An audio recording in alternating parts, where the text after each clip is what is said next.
Hey, what's up, YouTube? Monasynchro here, doing a little video for you guys on side decking tips on gravekeepers. I really wanted to do this video because I feel like not a lot of people know how to play against the deck, including myself. A little bit before, I lost to them in a tournament like pretty badly because I kind of didn't really know what to expect about the deck. So um, I really wanted to talk about this because I went to a tournament yesterday and I had to play them again. And surprisingly, I beat him. I beat the guy in Swiss round 4, and then I had to beat him again in top 4, I believe. So, and I realized that this side deck does work. So yeah, let's get right into it. I want to talk about Effect Veiler against Gravekeepers. It's pretty good. Um, it stops their Descendant, and primarily what you want to stop with this is their Gravekeeper Spy. So sometimes if you have a read on your opponent, like if they T-set or something, or you have a feeling that it's probably a spy, you usually don't want to attack it because you're probably not gonna get over it, and you don't want to give them the plus. So what you could do is just like set your back row or something, and then just pass, and then you can just effect veiler them if they flip it, or if it's like well, I main one of these, but if not, then you can oppression it. But effect veiler is pretty good, especially to stop descendant, because sometimes they use that to clear your back row, and it's sometimes important back row that you don't want to get rid of. But definitely side deck one of these guys against them. It works pretty good. I also side deck in a Thunder King. I main one, so I just go one more. But it stops their command-ins. They can't ditch it to get another card. It stops their pot of dualities also because they run 3. Um, and also it stops their recruiters, so they can't add cards to their hand with recruiter. So this card stops 9 cards in their deck, which means it's like about 1/4. So it's a pretty good side deck card if you can protect it. Usually they have Necro Valley out. They're gonna get over this card really easily because their monster is gonna be 2,000 attack and 2,100. Those are usually their beat sticks.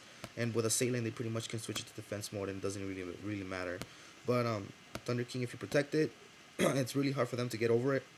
And yeah, I also side in Solemn Warning. I main one.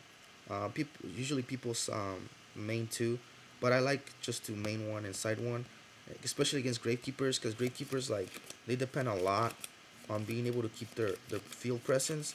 So like if you're able to Solemn Warning a spy, or you're able to Solemn Warning like a recruiter, like it kind of messes them up pretty hard. They usually use recruiter to get the command in, and then they try to ditch it as fast as possible to get the Necro Valley out on the field, and then Royal Tribute you really fast. So if you're able to warning the recruiter or warning the spy, that really like sets them back. So it's a pretty good card.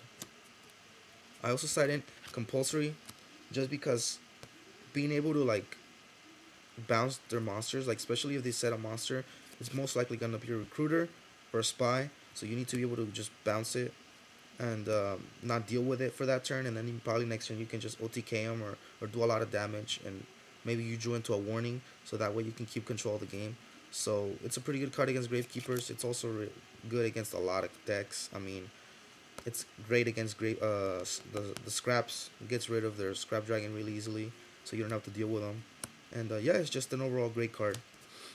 I also side in Snowman Eater. Snowman Eater is pretty good against them. I mean, without Necro Valley, they can't deal with this card. It's just they can. They have to descend in it. They have to do spy, flip, descendant, and then pop this, or else they can't really get over this. But what I like to do is, like, let's say I have like they have Necro Valley out, they summon like a beater, and they attack.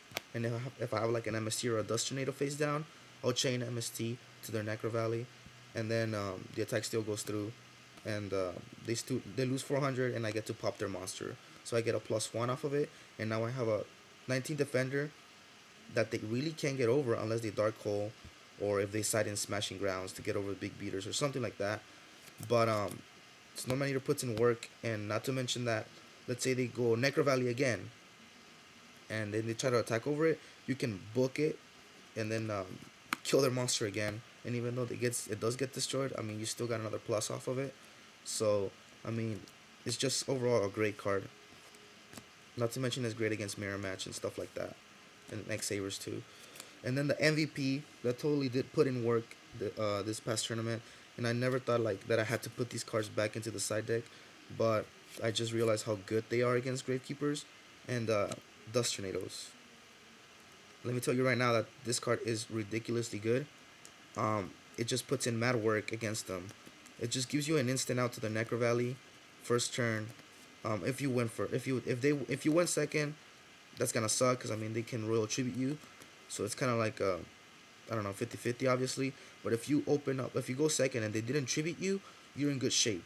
Because sometimes I would draw Dust Tornado and MST, and it's like it's just amazing because like you just set all that stuff, and you just wait until they play their Necro Valley and just Dust Tornado it or MST it, and it's like that way you keep controlling their board, and without Necro Valley they pretty much lose. Like their royal tributes become dead.